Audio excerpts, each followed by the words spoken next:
Hello, now we're going to look at some properties of similar triangles. Now we're going to look at something called the triangle proportionality theorem. And what it looks at is a parallel line going through two sides of the triangle. So I've created a parallel line to the base here, and I can slide the parallel line up and down. Now, because it's parallel, you can see that the corresponding angles here, I'll say this is angle BFG right there, and angle FAC are congruent because they're corresponding and the lines are parallel. Unfortunately, my little software is throwing the angle over here, but you know vertical angles are congruent, so this is also 63.4. So no matter where I move this line, those angles do not change. Now, if I was looking at the two triangles, this small triangle on the top and this larger triangle, we know that the two base angles are congruent, so 45 to 45 and 63.4 to 63.4. Also, the apex, this very top angle, is congruent. It's called the reflexive property when something is congruent to itself. So this angle is going to be the same for both triangles. I only actually need two angles to show similarity, so I know these two triangles are similar. And what it tells me, let me undo that for a second there, what it tells me is that there's actually a relationship between the sides here, between this 4.2 and this 4.3 and this 3.3 and 3.4. Now I currently have it rounding, so sometimes the numbers will go a little weird. But as I slide it, I've got a couple different ratios I'm looking at. I'm looking at ratio FA, this blue line, to GC. So the ratio between these two is equal to the ratio between the two red lines. And look at the ratio for this left area right here. This is the blue lines and these are the red lines. And no matter how I move this line, those ratios are always equal. Now, the other set of ratios do change, and what I'm looking at there are the ratios of the red line to the blue line on each side. So as I slide, those numbers change, but they actually are matched for both sides. So there's a proportional relationship between the left side and the right side. So that leads us to the the triangle proportionality theorem. Now, based on the video that you just saw, or the part that I did with the two similar triangles, you can tell that if a line is parallel to the side of a triangle, it intersects the other two sides so that they're divided proportionally.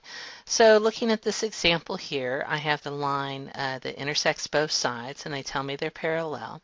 So that means I can set up proportional relationships a lot of different ways. Here I'm going AE to EB, AF to FC. So those two, that's a proportion. Or I could even say AB. I can take the length of the whole side to just a portion of the side and go left to right. So most of these I'm going left to right or right to left. So using what we just learned, let's go ahead and find the length of RN. They tell us MR is 10, MQ is 8, and QP is 5. I went ahead and color-coded the sides so I could keep them straight, and I'm going to set up a proportion. So I'm saying the proportion on the orange side will equal the ratio on the green side. So 8 is to 5 as 10 is to RN. Now the easiest thing to do here is just go ahead and cross multiply. So I have 8RN equals 5 times 10, or 8 times the length of RN is 50. Using my calculator, I go ahead and divide, and I find that the length of RN is 6 1/4. Now the converse is just switching it. So now instead of knowing that the side is parallel, I can prove a side is parallel if I know it divides the sides up proportionally. So I want to verify that these two segments, MN and QR, are proportional. By the way, I did a little more work than I had to on this. I guess I went back to my other stuff. I could have stopped right here. I did 2.7 is to 9 over 9, and I had 3/10 as my answer. And 3 over 10 is also known as 3/10. So I could have stopped right there and said, aha, it divided the sides proportionally, and there you go. But I went ahead and I said, aha, I know this angle is congruent to itself because of the reflexive property. And since I know two sides and the included angle, the two sides are similar, and the included angle is congruent, then I know the triangles are similar. Since the triangles are similar, corresponding angles are congruent, so angle M is congruent to angle Q. And by the way, that looks like corresponding angles for parallel lines. Therefore, MN is parallel to QR. That was actually more work than I had to do. I could have stopped right there and said the converse of the triangle proportionality theorem. Now, there's also a corollary to this. So they say, okay, well, if one transversal does it, what does two transversals do?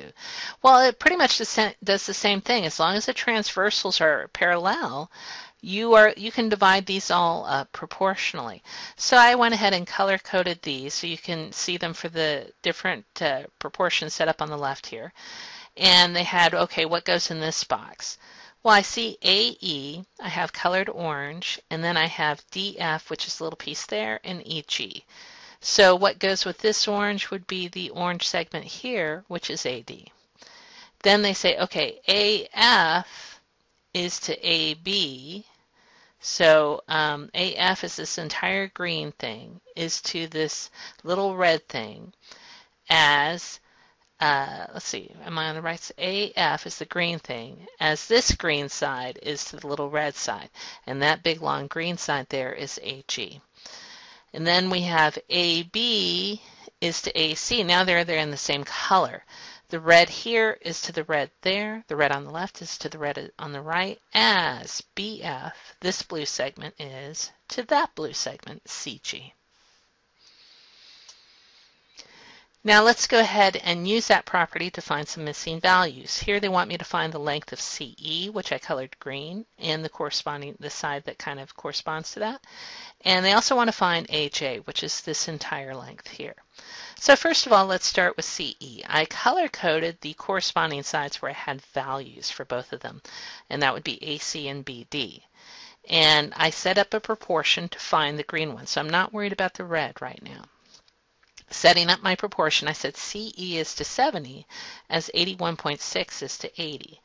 Then all I had to do was multiply both sides by 70, pull out my calculator, and get the answer of 71 4/10. Now if I'm going to set up a proportion to find AJ, I have to know this entire length of BK. So just very quickly I add up all these little pieces, and I get that this entire length over here is 250. So now I'm going to set up a proportion with the two red corresponding sides and the two blue corresponding sides. And I get this. AJ is to 250 as 81.6 is to 80. Then I only have to multiply both sides by 250, pull out my calculator, and I get AJ is 255. Now we also have the triangle angle bisector theorem, and unfortunately the proof is not in your book, and you won't be tested on the proof, but it's actually very interesting. I will put a link to a video from Khan Academy, which has a very nice description of the proof of why angle bisectors actually divide up triangles proportionally, so that the relationship between the two green sides here is the same as the relationship between the two red sides, or you could say the relationship between the green on the left is the same to the red on the left as the green on the right is to the red on the right. So you have a couple different ways to set up your proportion.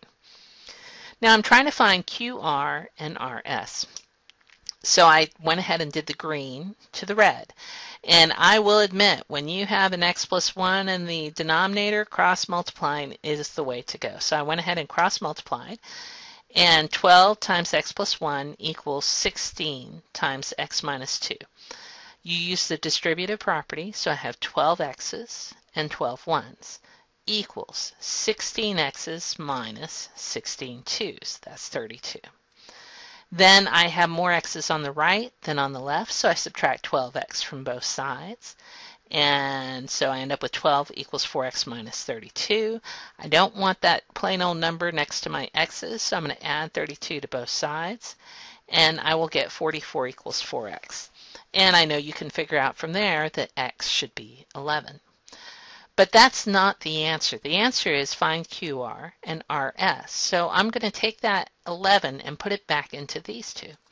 And you will find out that 11 minus 2 is 9, so QR is 9, and 11 plus 1 is 12, so RS is 12. Last but not least, I have example 6, and I decided to set up the proportion a little differently this time. So now I have the sides on the same triangle ratio. So 6 is to 9 as y minus 1 is to 2y minus 4. I'm still going to do the same thing, cross multiply. So I get 6 times 2y minus 4 equals 9 times y minus 1. There's my equation, which I need to solve.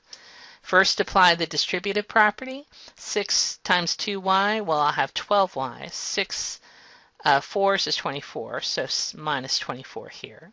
I have 9 y's minus 9 1's.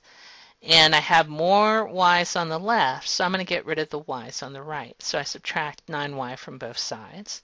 3y minus 24 equals negative 9.